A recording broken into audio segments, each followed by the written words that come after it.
Hello, hello, hello. I believe we are live, Tamara. Let me check in and see. Okay. And make sure that we've got all of our technology up and running tonight. We got a few delays, but we are here. And we know what they say, better late than never. Then never. Exactly. So, I'm for it. yes, yes, yes. All right, guys. Well, welcome to Propel. I'm so excited to be in this space tonight.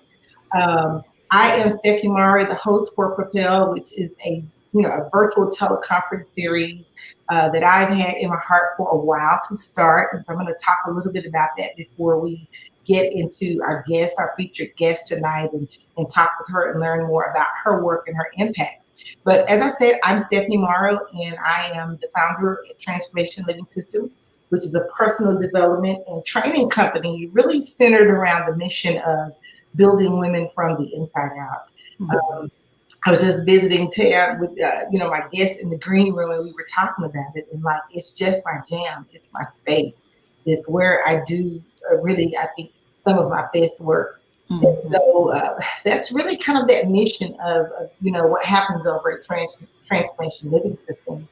And so this pandemic has just had just an array of it's come with so many consequences, right? Mhm. And so for a while, I think I was kind of taken aback, just by a lot of the things that were happening, professionally and personally, and even with all of the unrest politically and racially. And Mhm. it's just so much happening out there right now. And, in terms of my work and my brand, I really wanted to continue to show up in a way that was meaningful. Not just to be showing up. I'm not the kind of person that's just going to be out there to be out there because it's the popular thing to do. So I Right. really wanted to figure out a way to really create value, for my tribe, for the listeners, for those that are, Mhm. part of this series. And so I wanted to create this space. And Mhm. so the word propel has been with me for a while now. And, really thinking about what it means to propel. And even Mhm. the subtitle, Leading Edge Conversations for Limitless Leaders. I believe that it is the comfort zones in life that are overpopulated. Like if you Yes. want to go where the masses are, you stay in your comfort zone. But I Mhm. feel like those that are on the leading edge have really moved from that comfort zone and have moved into a place where it's not that they don't have challenges, and we're going to talk about some of the a little bit of that tonight, or that they don't face barriers, but that they have found ways and opportunities to really move past those limits. We Right. talk about limitless leaders, really to move past those limits, out of those comfort zones, and do what Les Brown calls your stuff. I love Mhm. it when he says, do your stuff, whatever Right. your stuff is. So we all have stuff. We all have stuff to do. And so when I think about limitless leaders, I think about people that have just made a decision really to move past their stuff. Mhm. Life is always happening. There's always things pulling and tugging at us, and calling our attention away if we allow it. And so when I think about this conversation, I really wanted to highlight leaders that are doing that both personally and professionally. And so that's a little bit about the spirit and intent of Propel. And it is my hope and my goal and my desire that these conversations will do that, that they will call to action, that they will propel. If just one nugget is dropped, in conversation that causes you to even think differently about a thing, then my work here is done. It's Mhm. invaluable. And so that's my goal. That's Propel. It's a new baby. And what do we know about new babies? You're a mom, Tim, I'm a mom. Mhm. Some of you watching are moms. And our kids, they grow. They don't look like they did when they got here. So Right. this is Propel today. I don't know what the future looks like for Propel, but I know that the gift is now, is in the present moment. And so I'm doing my stuff in the now with Propel, which is the leading edge conversation for limitless leaders. And Mhm. so tonight, my first guest, I'm going to take a moment to introduce her. I had an opportunity to meet Tam about 3 or 4 years ago. We were both part of a coaching class and learned a lot, met a lot of incredible people. And Tam just had an it factor, you know. Mhm. She got those old red glasses on up there. She had an it factor. that I immediately connected and resonated with. And, you go into those spaces where, you just pick up people throughout life. Uh, Mm-hmm. and Tam is one of those, persons that I managed to pick up and connect with and haven't been perfect now since. So Tam Bond is devoted to helping others and serving with the spirit of excellence. She is a three-time presidential award winner with the premier luxury automotive company for over 2 decades. She has served in various capacities, all with increasing responsibility. She's managed multi-million dollar budgets and projects and trained over thousands of employees, executives, and top level leaders. Tam is big dog dog. Okay, just so that you know it. That's what I'm still saying. Tam is a big dog in her work. But she, a lot like me, has a passion for really development Mm-hmm. really bringing to the surface the greatness in terms of the leadership abilities in others. And so that's what she does professionally. She's executed women's summits and workshops and networking experiences. And her newest baby is Corporate Girl Rising. It is a holistic success movement and professional development company. And she is doing some amazing things over at Corporate Girl Rising. So tonight, I want to welcome to the broadcast as my inaugural guest, my girl, Tamara. Thank you, thank you, thank you. I had to think like, is that me? Is she talking about me? Girl, you did it. You did it. You did it. It's amazing because bios, it's almost like obituaries. They're not for the dead, they're for the living. There for the living. When you hear people, kind of say those things and you think, man, about humble beginnings and to be moving and growing and doing it is to be celebrated. Mm-hmm. So thank you for being here tonight. Like I said, we got a little late start, had a few technical difficulties, but what do No worries. limitless leaders remove barriers? And so And keep moving. we figured it out, and we're here, Yes. and And I'm we're here. and I'm excited. So Right. we're Me going too. just dive into really this conversation. And tonight I was reading your chapter in Sparkle. By Yeah. the way, guys, we'll talk about Sparkle a little bit later. You'll be able to see. Okay. Yay. Okay. I was reading your chapter in Sparkle and talking about the Dr. Jane experience and how at a young age, at the young tender age of 12, you being in a space where limits were being created for you. Mm-hmm. You could not articulate that. You didn't have the words to say that. Right. But in essence, Dr. Jane was creating a nice little box for you. So Yes. talk about that experience and how that experience has moved you into the space of this evolving limitless leader that you are today. It's interesting because, like you said, at 12 years old, you don't have the capacity to really comprehend what's happening to you, and it took me decades to really figure out and go back in time, and just kind of get to the root cause, for the reason why I show up the way that I show up today. And so back then, 12 years old, I had big dreams. I was watching Debbie Allen on TV at that time, and I wanted to be Debbie Allen. Like that was my dream. That was my goal. Because I love music for one thing. So music feeds my soul. And then I love the movement to music. So anybody who really, truly, truly knows me, they know that if a good song comes on, hey, I'm up and I'm moving and I'm grooving. So back then, how that was showing up for me is that I went to the School of Performing Arts for dance, and a lot of people don't know that. And the reason a lot of people don't know that is because that point in my life was cut very short, at the hand of an adult who, for one, should have known better. But for two, I think what she was trying to do was to make sure that I was prepared to be successful in our hometown. She didn't see me going beyond our city limits. She didn't see me being able to spread my wings and fly and be successful, in a career such as dance at that time. And so instead of encouraging me to keep going and to, be limitless in my pursuits, she actually discouraged me from doing that and put this box around me and said, you need to do something, that's going to be more sustainable. And so she was kind of putting, that generation where they say, you find you a good job, and you show up every day, work hard, keep your head down, and in 30, 35 years, retire. So, she was coming at my dreams with that old school kind of, mindset, not knowing that God had a much greater purpose for me.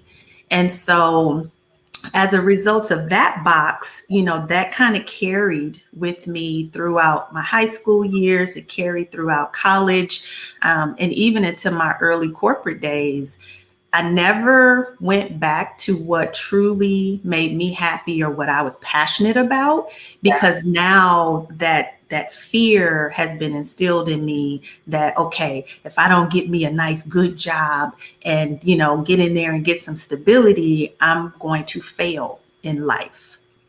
And so as a result of having that kind of a mindset, I continued to stay in the box for a long time, a Yeah. very long time. And you're so right. I think the generation before us, they meant well. And so, Mhm. how, even in the story, you said, it's not the intent of sharing the story wasn't to persecute Dr. Jane. Right. She really shared from a space. And the other thing is people can only give what they have. And so she was giving from what she knew. And just Mm. sitting there nodding my head because I, had a very similar experience. Mm. Ended up in college, I stayed accidentally. It was peer pressure. Oh, wow. All my friends were going and we wanted to hang out. So that's how I ended up in college. Okay. Graduation college graduate, went in as an undecided major and really kind of developed a love for radio and television, which is what my undergrad degree is. Mm. And it was my father who said, you need to get a teaching certification because you need a good job. You Mhm. need to be able to take care of yourself. And I don't know if you can do that sitting up at the radio station. And Mhm. here I am, this young adult, impressionable. I'm like, oh, okay. So what do? I go get a teaching certificate, and it's been 25 years later, and it's kind of come full circle, you know. Yeah. So really, kind of the merging of the two, pieces really coming together. So Yeah. yeah, Yeah. it's crazy because, like you said, they meant well and they gave They us meant well. and I just think about how, the good book talks about our steps being ordered. And so Mhm. those things that were perceived detours still were preparation, just Yes. still working behind the scene to kind of bring the pieces together. Does that make sense? Right. Yeah, because had I not, had she not put me in that box and had I not gone that path, I don't know that I would be doing what I'm doing right now. I don't know that I would have corporate girl. Probably wouldn't have corporate girl rising because I probably wouldn't be in corporate America. Yeah. I wouldn't be able to fulfill that passion to, train and develop other women to be successful in corporate if Yeah. I didn't have that corporate experience. Yeah. So, so it all works itself out in some way, shape, or form. And even though I'm not dancing professionally, I still gets my dance out. I've seen how you come into the room, so Yeah, you might not be at the performing arts, but you make up for right. it when you I get make up for it. you make up for it. So Yes. I've been there. So, Yes. but you talk about corporate growth rising and really this love, for training and developing people that has now extended and really spilled over out of the workplace and into kind of this mission and this work. And Mhm. I want you to talk a little bit about why that's important and what that really looks like for you, because I do believe that we're in a space and time where we are being inundated with this image of this glamorous entrepreneur life. Mhm. and you can just make all this money and do these great things, and you don't really have to, know a lot. You don't have to create an audience. You don't have to create demand. You just put up some pretty graphics, and the people, they're gonna come. They're gonna come. They're gonna pay you $1 million to work with you, and you're gonna sit on the beach and drink, mojitos and eat bonbons. That's just not. It's not reality. Not reality. Reality. And No. for me, one of the reasons, and I said this all the time, one of the things that really resonates with me about Corporate Girl Rising is I believe that you're really kind of teaching women how to really live in duality. Mm-hmm. That yes, you've got this career or this industry that you're in. Maybe you've invested time and energy and resources, and your goal is to continue to do that and to continue to Yeah. grow in that space. But like many women that I encounter, you realize that there's a piece of you that you want to cultivate and develop. And so, how do I live in both places in a Mm-hmm. way that that is in alignment, and that one really builds the other and kind of follows back and forth with the other. So, talk a little bit about that.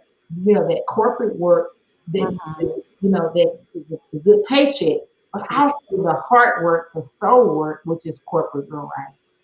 Yeah. So being in corporate with my current company, I 20 years, girl, 20 years with my, yeah, with my current company. And I've reached a level of success within the organization that I really am truly proud of. But what has kind of pushed me to start Corporate Girl Rising is because of the challenges that I had in corporate, the obstacles that I came up against, the no's that people told me, or the labels or whatever other people wanted to put on me in corporate. It's taking those experiences, those lessons, and helping somebody else to not have to to not have to go the path that I went, to not have to experience all of the challenges and the politics that we have to deal with in corporate. Me taking my experiences and allowing someone else to be able to benefit. So, I'm going out there saying, hey, sis, you don't have to do that. Hey, sis, don't go that way. Let me tell you, you need to go this way because I went that way. And here's what happened. Here's, the obstacles that I faced. Here's the challenges that I had. And here's the outcome of going that way. And I think I can, show you a different path. And it looks like I may have lost Stephanie. I don't know if I'm still on and she just dropped off, or if we both dropped off, but I'm going to keep talking because I think I'm still on, which is kind of weird. So just kind of talking about the challenges of, being in corporate and wanting to make sure that other women have a easier path to go, and me using my experience to help them to where it's not so challenging, where they are able to be successful and not have to jump through all of the hoops that I jumped through, or deal with some of the things that I've had to deal with. So I've learned a lot of lessons in that. And so as a result, I started Corporate Girl Rising. Corporate Girl Rising is all about personal and professional development for women who are not only in corporate America, but, are just in professional careers, period. So, whether it's your educators, your doctors, your lawyers, any professional career that a woman is in, I think the skill sets are somewhat the same. At least some of the base skill sets are the same. And so there's Miss Stephanie. I don't know if I was still on. I just kept talking. You were, and I just got kicked all the way off. Girl, we are still moving and grooving. Okay. Walking away. My husband said something's happened to this stuff. Girl, look, I'm like old folks. I hate the devil. Girl, won't he will come in right at the time when you least expect. I said Tam must have been talking real good. I got all the way out of my own broadcast. I kept, yeah, let me turn this down here. Yeah, Yeah, so I kept talking and rambling, and I was trying to text at the same time. So I don't know if what I was saying was coherent, but we are good. Remember, I told you we are glowing and we are also growing. We may be yes, growing tonight than glowing, but trust me, it's good. it's going to be okay. Yeah, but you made some great points, and I think too one of the things that I think is I often say you cannot show up in a space professionally that you don't occupy personally. Exactly. And I believe that wherever you are, like you said, in your career or in business or whatever, that there has to be some alignment, to who you are and to how you are. And so it really leads to this next question that talks about really your values. Like what Mhm. are your three most cherished values? And then how do those values look in your work? Like what is the evidence of that? How does that really how Mhm. that make sense? Yes, yeah. So for me, so core values is how I'm kind of interpreting your question. And so for me, it's all about being honest, having integrity, because there's some things that will come your way, and you just gotta have integrity, because everything that flashes, is not good. Yeah. And just because someone asks you to do something, if it compromises your core values, or takes you to an edge that you're not really comfortable with, you have the right to say no, Yeah. because your value system is your value system. Yeah. So for me, it's the honesty, it's integrity, and it's excellence. Mhm. You have to show up, and you have to, because I'm a child of God. And he wants us to be excellent. He wants us to be a reflection of him. So in the things that I do, is I have to do it all in excellence. Yeah. So Yeah. between honesty, integrity, and excellence, that's how I show up every day. And how that comes through in my work is that people can trust me. They can trust that what I deliver, I've done my research. I've put my best foot forward. And if I, give you a product or service or answer to something, you can trust that it's good, that it's golden. Yeah, yeah, and I think that's I think that's so important. We always talk about our obligation to really lead and to impact the next generation. And when you talked about honesty, I thought about in my role, sometimes I encounter young professionals, that are straight out of certification programs and Mm-hmm. university, and they've not had a lot of professional experiences, and so sometimes the way they show up in a workspace, it baffles me. Yeah.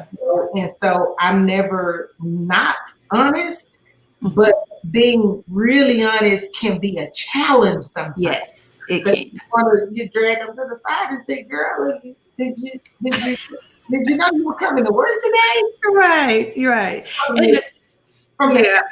from the club last night to the Mm, I mean, especially young professionals that to me really look like us. mm-hmm. Almost that there is this unspoken or unwritten, obligation that you have, Yeah.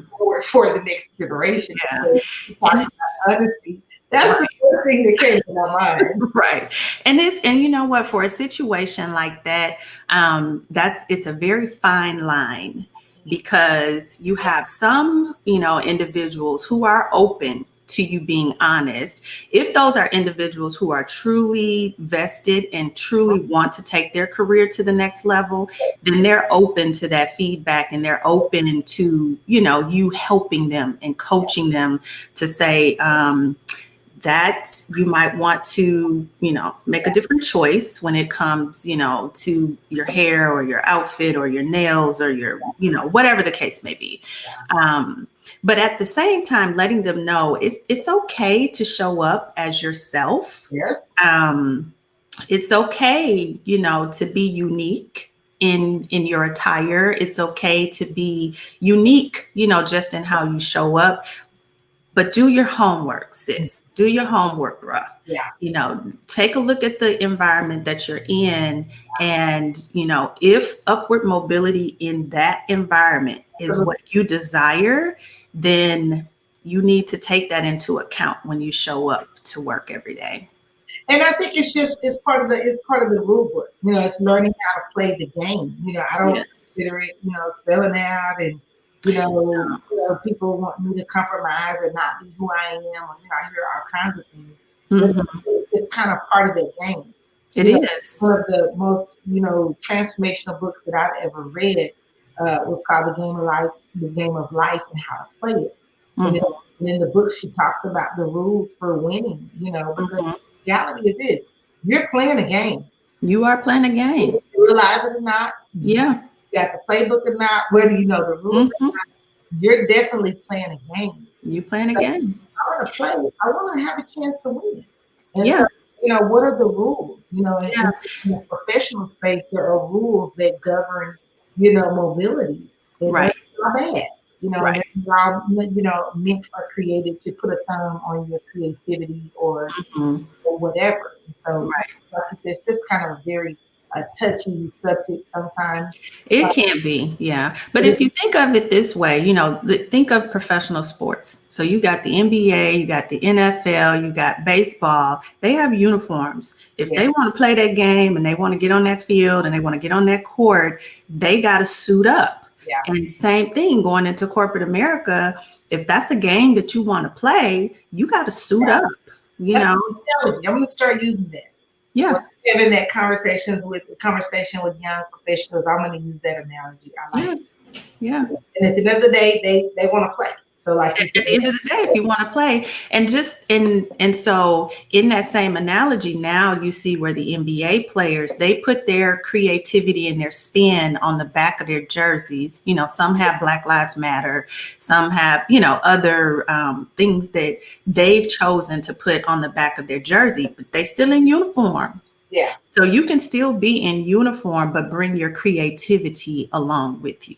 yeah. I It's love just that. I not a love big that balance. analogy. I Yeah. love that analogy. And of course, like you said, the integrity, I think it is just one of the most underrepresented, undervalued Yes.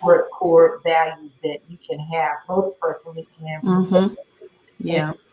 for those in leadership positions, the quickest way to begin to erode the trust in an Yes. organization is for leadership to not have integrity. Exactly. We're seeing that happen even, in this nation, you know, Mm-hmm. just at different levels. And so that integrity that you talked about is, we could do a whole series You really could. around Yeah. personal integrity, professional integrity, Profession, all of it. you Because know, if it's not there, if you're absent of integrity, people are not going to buy what you're selling. People are not going to want to work for you. People are not going to go to bat for you. So yeah, at least I know if I come across someone who I feel lacks integrity, it puts me on alert. it changes things. And I It think changes. Yeah. it changes how people show up. Oh, So in absolutely. those environments, every man for himself and God for us all is what we Mhm. talk. When you're working with leaders that don't have integrity, it's like Right. everybody's got to learn how to swim. Yes. And nobody's saving nobody. Everybody's Ain't nobody saving nobody, and they're gonna drop you in the deep end right with everybody else. And then that third point, excellence, I think is so great. As you said that, I said to myself, Stephanie, excellence is not perfection.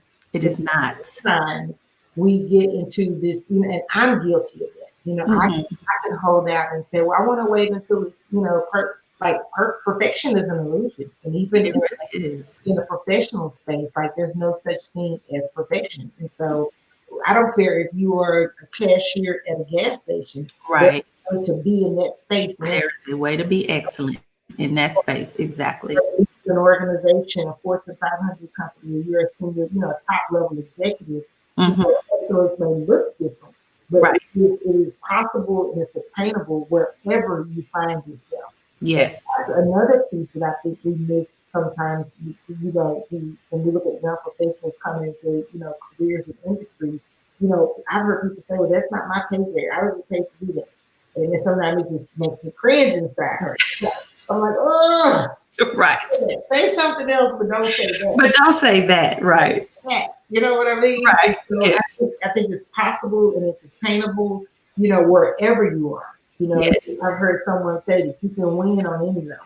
On any level, And so, from where you stand and from where you sit. And I think a lot of people get that twisted, is that, they hear leadership and they think that means the top. They yes, think that means, the C-suite. They think that means the person, who's calling all the shots. But really, truly, if you are a true leader at the core of who you are, you're going to lead from wherever you stand and from wherever you sit. You don't have to have the fancy title. yeah, You don't even really have to have the decision making authority.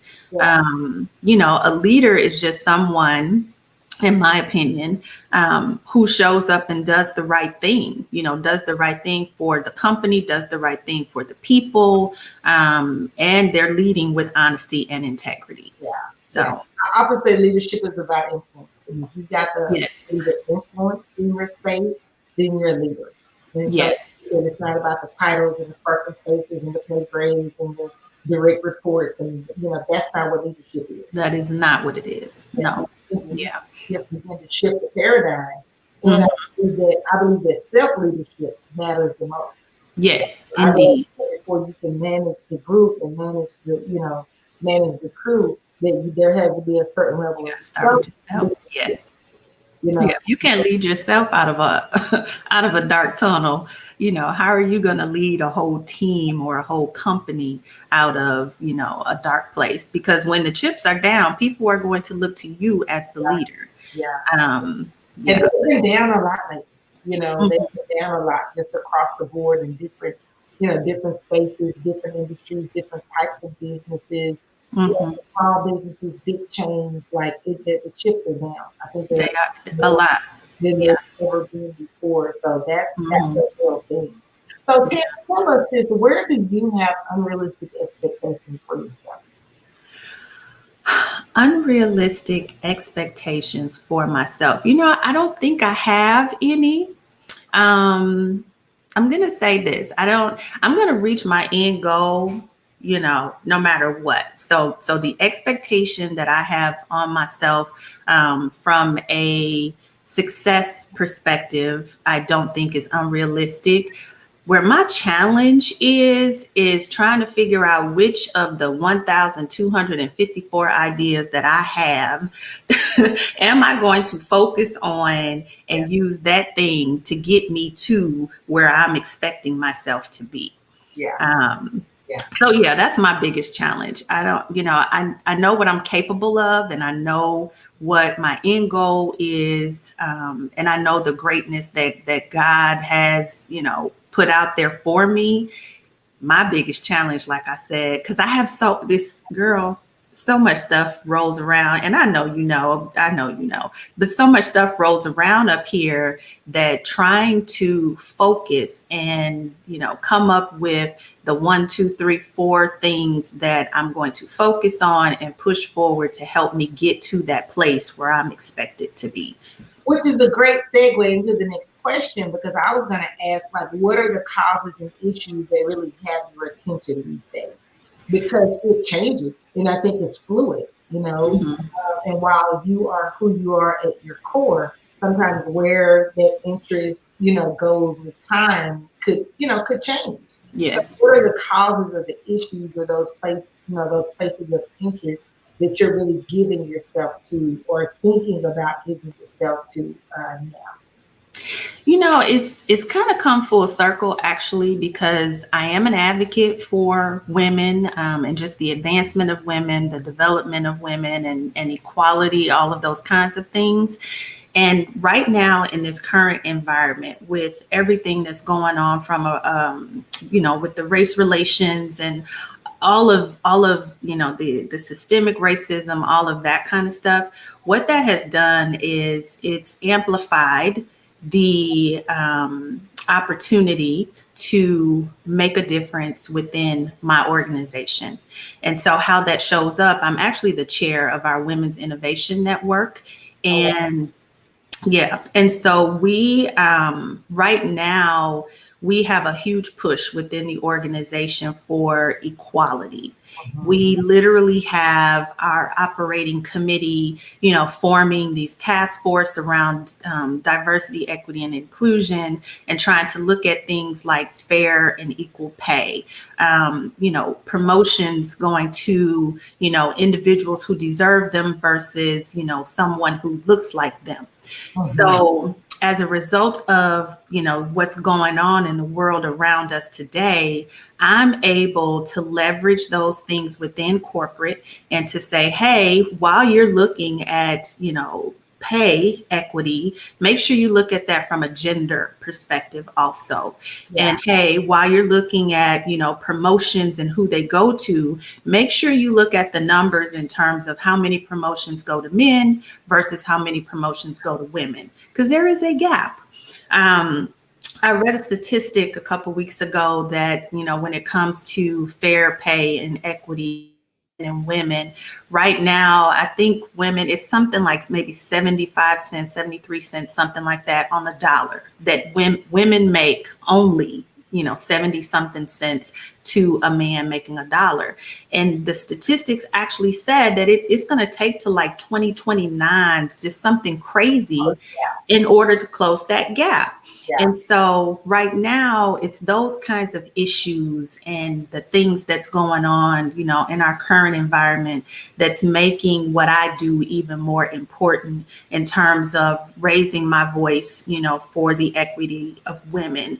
And not only am I able to do that inside of the job, but I'm also doing that outside of the job. Mhm. Um, so I sit on the board for an organization called Step Up. And Step Up is an organization where we're all about mentoring high school age girls. And I'm very passionate about that because I think that's where it starts in terms of helping to level the playing field, equip these girls with what they need to be successful going forward. And in those mentorship opportunities that I have, it's also educating those girls to say, hey, you know what?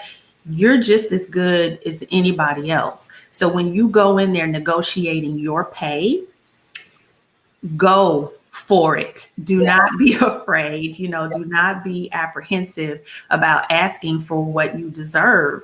So it's those kind of things. It's those issues that are taking place in the world around us today that has just amplified the work that I was already doing, Yeah.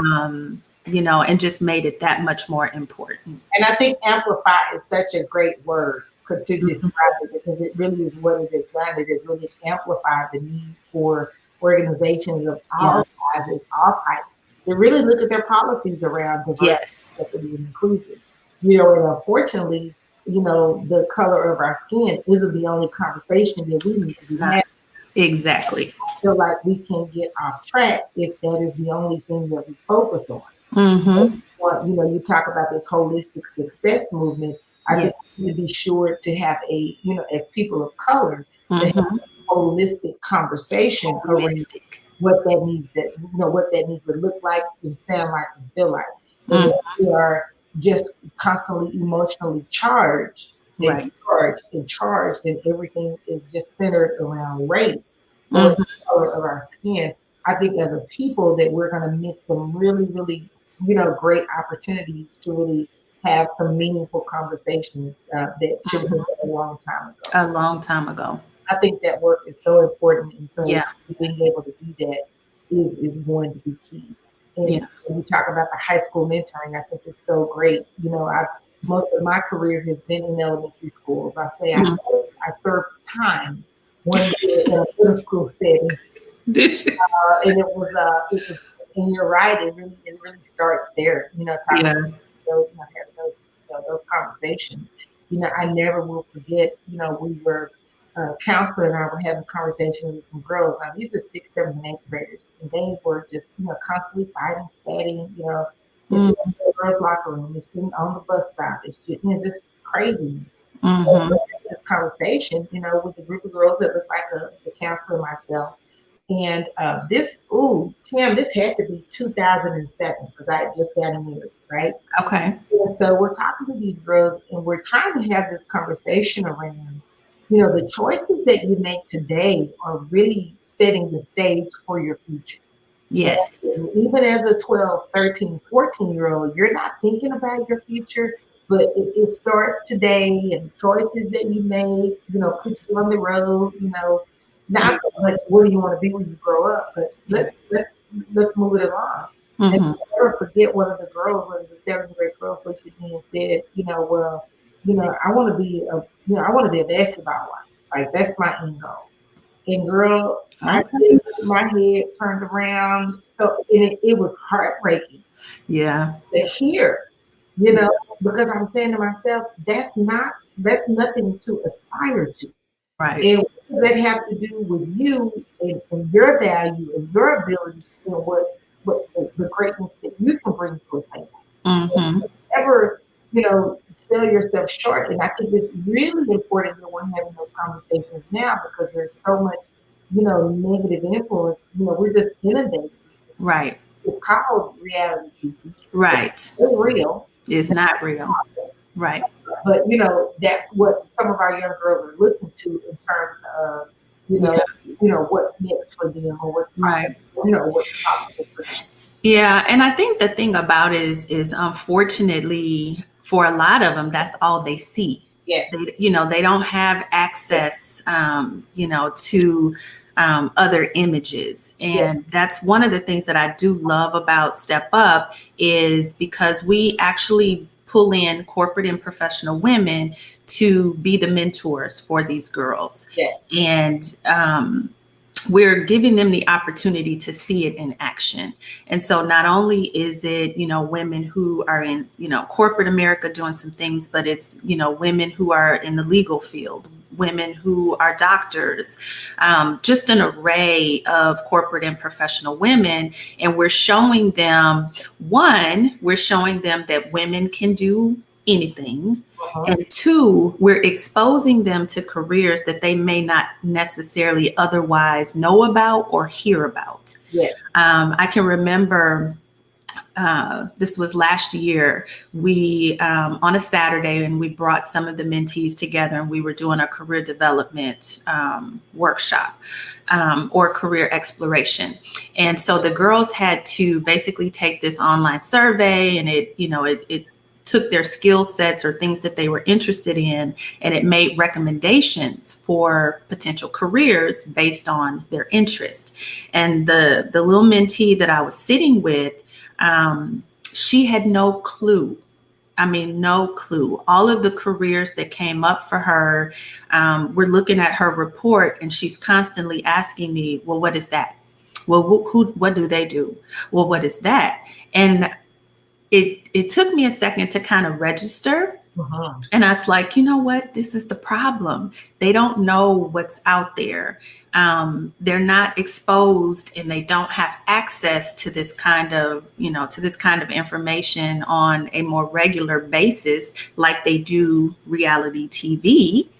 And so, it's hard to want to aspire to be something or do something if you don't even know it exists. Yeah.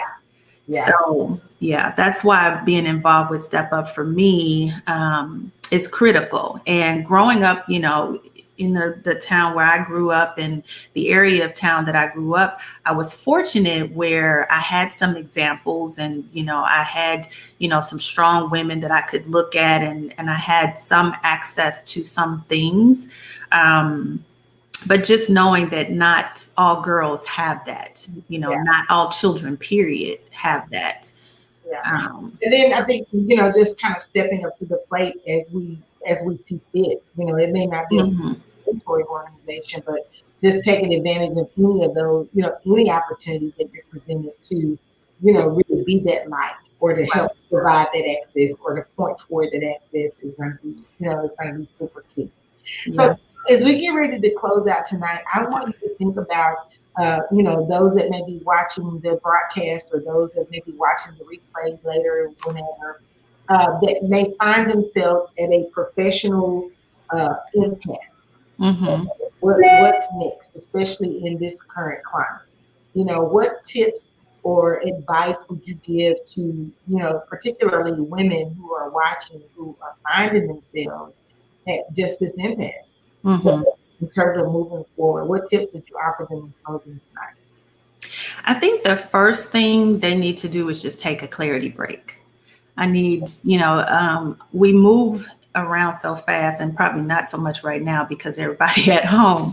But, I think a lot of times individuals just need to stop and self reflect. Where have I been? What have I done? What have I been successful at? What have I not been successful at? What makes me happy? What doesn't make me happy? What am I passionate about? What do I hate?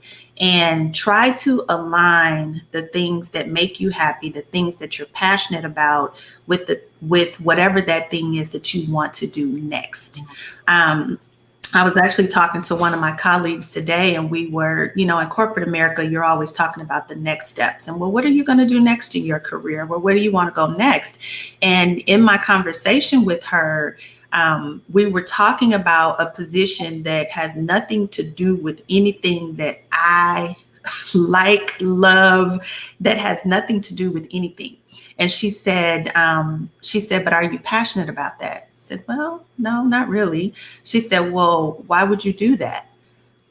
And I had to really stop and think, Wow. why would I do that? Why would I do that? Because I'm drinking the corporate Kool-Aid. And it's, and instead of going the path and doing what makes me happy, and what's going to make me want to show up every day. Yes. That's what you have to think about. What is that thing that's going to make you want to show up every day, and that's going to make you want to not only show up, but give your best? And as you sit and you take that clarity break, yeah, that clarity break, and you contemplate on those questions, then you have to decide for yourself. Don't let anyone else decide for you. Don't let anyone else put, ideas or thoughts in your head on what they think you should do. You need to decide for yourself what's going to make you happy, what's going to encourage you to show up daily and to show up fully Yes. and to give it your all. And if what you're pursuing doesn't do any of that, then sis, you're in the wrong spot. I'm gonna need you to shift and pivot. And another thing they could do is get a coach. Get a coach, get a mentor, talk to some individuals who have experience, not individuals who, might just have some knowledge because they read a book. You want to have someone who's been there, done that, Yeah. and can really tell you, what to expect, what to look at, things to consider. Yeah. So just taking that clarity break, I think, is probably the biggest thing, and then self definition in terms of what that next step should be. And like you said, I think these times, I think that, one of the blessings of this pandemic and all of the quarantine and all of the, isolation and, that we've experienced over these last months is that I think you're in a perfect space to be able to kind of do that internally. You You know, really are. so many of the distractions, right, have Yes. been taken away or Mm-hmm. minimized or, watered down. Mm-hmm. It's just something you just can't do with a mask and a hazmat suit on. So I got Exactly. to do it that way. I may as well stay at home, right? I might as well stay at home. Yeah. Until the world is open, whatever it's Hmm. gonna look like in the future. But I Yeah. would say that this time back to really think about what's important I think has been, very key for that. If Yes. we used it in that way. Instead Yes. of complaining and not being able to, as my daddy would call it, rip and run the streets. Right. So And instead of complaining, really, kind mhm. of time to look inward. Yeah, and I think you make a great point. And if I don't say anything else tonight, I think the biggest thing that I would encourage, people, whether you are, man or woman, is to use this time wisely. because once, we are going to go back to, outside is going to completely open back up at some point in time. And don't get to that point and look back and say, man, I should have did this, or man, I wish I had did that. Or don't get to that point in time and say, oh, man, I don't have time to do this. I don't have time to do that. No, you had plenty of time. You had almost a whole year. So use this time wisely. Do not take for granted, this time at home. And to your point, stop complaining. I mean, there's so many impacts that COVID has had on individuals. And if you still got a roof over your head, if you still got food on your table, if you still got a car to drive, if you still got a family who's in good health, then you're winning at this point. So I need you to stop complaining and I need you to, get your life together. And, if you're contemplating, whatever that big idea is, or something that you've been thinking that you want to do, but just never had the time, now is the time to take that clarity break. And it's a clarity break that's been given to you. You didn't even have to go look for it. It came to you. So take that time, take that break to contemplate all of those things that you've been thinking about, for the past 5, 10, 15 years, whatever the time frame is, and really use this time, yes, to plan forward. What's your strategy? What are you going to do, 6 months from now when we go back to, the fully opened world? So when the world opens, when it opens, because it will reopen. Yes, it will be open. Yeah. And what are you going to do? Are you going to show up the same way you went into COVID? Yeah. Are you going to show that you've progressed any? Yeah. I'm all about progressive forward movement, moving on to your next. Propelling, yes. Upward, right? Yes, exactly. Without putting yourself in a position, personally and professionally, to propel. Yes, to propel, exactly. And you have to do that for yourself. You can't lean on somebody else, or, you can't lean on your manager, your boss, your VP. They can't do it for you. Yeah. Your friends can't do it for you. Your girlfriends, nobody can do that for you. That's something that you have to do. You have to be confident in yourself.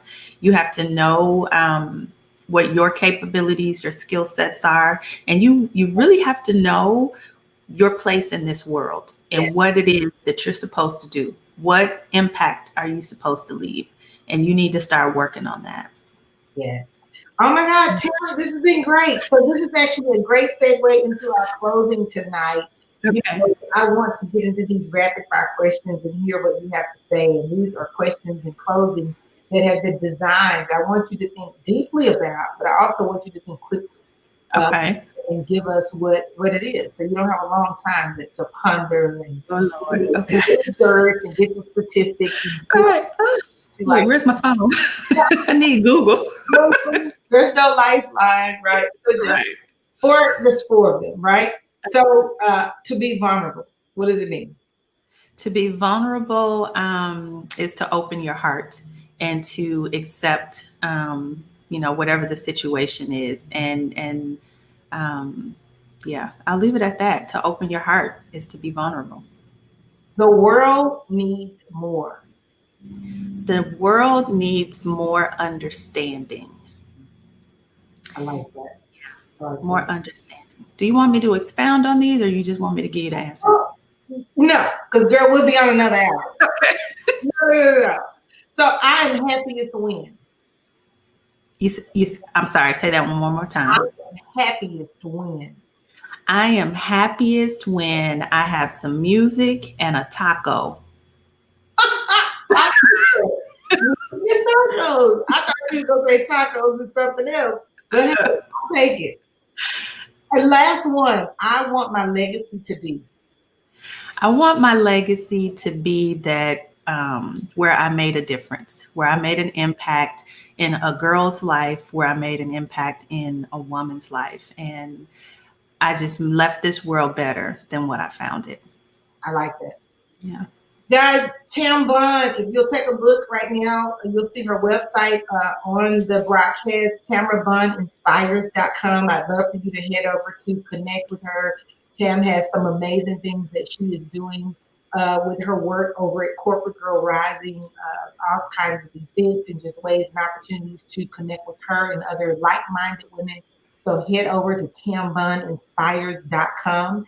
And then, of course, I have a gift for you just for being here with us tonight. There are a dozen or so of you that that just been on with us all night, and I appreciate that. And so, even if you're watching the replay, I want to share this gift for you. I've got 6 power keys, really for life transformation. That I want to share with you. Just head over to ineedthekeys.com and you can grab your copy of the 6 power keys for life transformation there. And I want to hear from you. I want to know what you think about the keys. And it's like anything else. The goal or the thought is not that you're going to use all 6 keys at one time. You may only find one that really resonates and speaks to who you are and where you are, because our needs change with time. And so head over, grab those 6 power keys. Guys, thank y'all so much for hanging with us tonight. We had a few technical difficulties, got kicked off. Hey, right back on. It is what it is. It is what it is. That thing is kind of like that, that excellence and that perfection. I'm like, oh my God, it wasn't perfect. But it was in a spirit of excellence, right? It was Yes. done and hey, like Tam suggested to you guys, we gotta learn how to win where we are, and that's Mhm. for every person. So thank you Mhm. guys for being a part of Propel tonight. The inaugural broadcast for the series will be back on September 26th. I've got another featured guest. Can't wait to share who that is with you guys in a few days. So have a great night. Take a moment if you've not already and share this with a friend. Share this with someone that you think or that you know rather could benefit from being a part of this conversation. Hearing what went on and what went between us tonight. So it's Monday night. Thank you guys. Thank you, Tamba. I know it's your bedtime, but thank you for hanging out with me tonight. My pleasure. I'm out, and we'll see you guys on the other side. All right. Thank you.